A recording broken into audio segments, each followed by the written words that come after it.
Hello, my name is Gabe Lipton, and I'm a content creator for Bend and Sway. This is part 2 of my 2-part series on TikTok, the wildly popular short-form video app that has businesses everywhere asking, should we get in on this? If you haven't seen part 1 yet, I would recommend starting there. It basically went viral. If you're at all interested in social media, especially from a business perspective, then it would pay to know a thing or two about TikTok. Not only is it the fastest growing app in recent memory, it's also likely to leave a lasting effect on the apps we already know and use. The question is, what kind of change can we expect? To start things off, we're going to talk about a concept that I believe is the key to understanding what makes TikTok tick. And that concept is called defamiliarization. So defamiliarization is a term most commonly used in art. It was coined way back in 1917 by a Russian guy named Viktor Shklovsky, often considered to be one of the most important literary theorists of the 20th century, but you knew that already. Shklovsky wanted to figure out what makes art art. So he wrote an essay about it called Art as Technique, in which he argued that the purpose of art is to take something that's become familiar to us and defamiliarize it, to present it in a new way that makes us see it with fresh eyes. For example, when I go for a walk around my neighborhood, I pass by this one house with really nice flowers in the front lawn. On a normal day, I hardly even notice the flowers because I pass them so often that they've become familiar to me. But let's say one day I read a beautiful poem about a flower, and it really strikes me to the core, it really sticks with me. Well, the next time I'm on that walk, I'm much more likely to notice those flowers because I've been encouraged to see them with fresh eyes. That is the purpose of art, according to Shklovsky.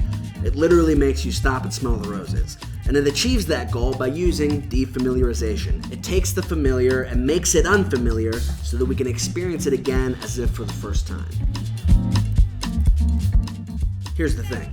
Defamiliarization isn't just an art term. In fact, I believe this concept is at the heart of what makes TikTok what it is. And not just TikTok, but also all of social media and even the internet itself.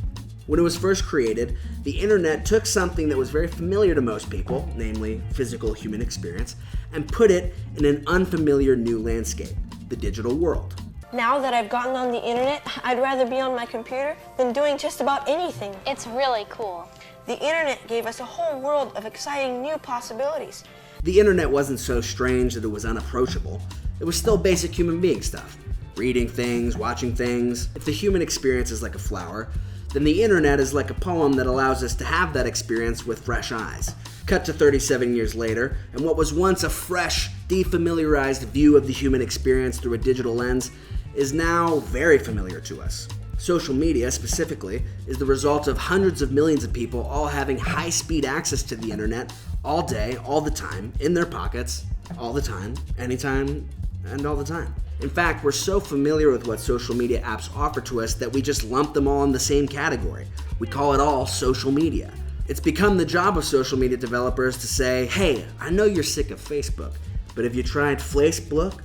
And here's the thing, it kind of works. For the same reason that art works. Human beings love to look at familiar things from slightly unfamiliar angles. It doesn't matter that most movies, for example, all have basically the same plot structure when you break it down to the bare bones. It doesn't matter that hundreds of beloved songs all have the same 4 chords. The fact is that people don't really want brand new, probably because it doesn't even exist. Instead, they want familiar but fresh. Which brings us back to TikTok. If you watched part 1, you know that TikTok only exists because Vine existed. Vine walked so that TikTok could run. The creators of Vine were just as surprised as anyone at how successful the app became. The creators of TikTok, however, had the advantage of hindsight. They could look back at how and why Vine became popular and use that information to improve on the short-form video format. They were smart not to change that format so much that it became unfamiliar to people. Instead, they wanted it to be just familiar enough that people would look at TikTok and think, that kind of looks like Vine. That's why I got the app.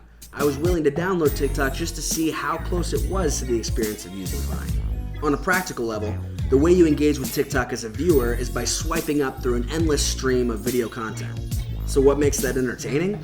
Well, you get to experience defamiliarization over and over and over again.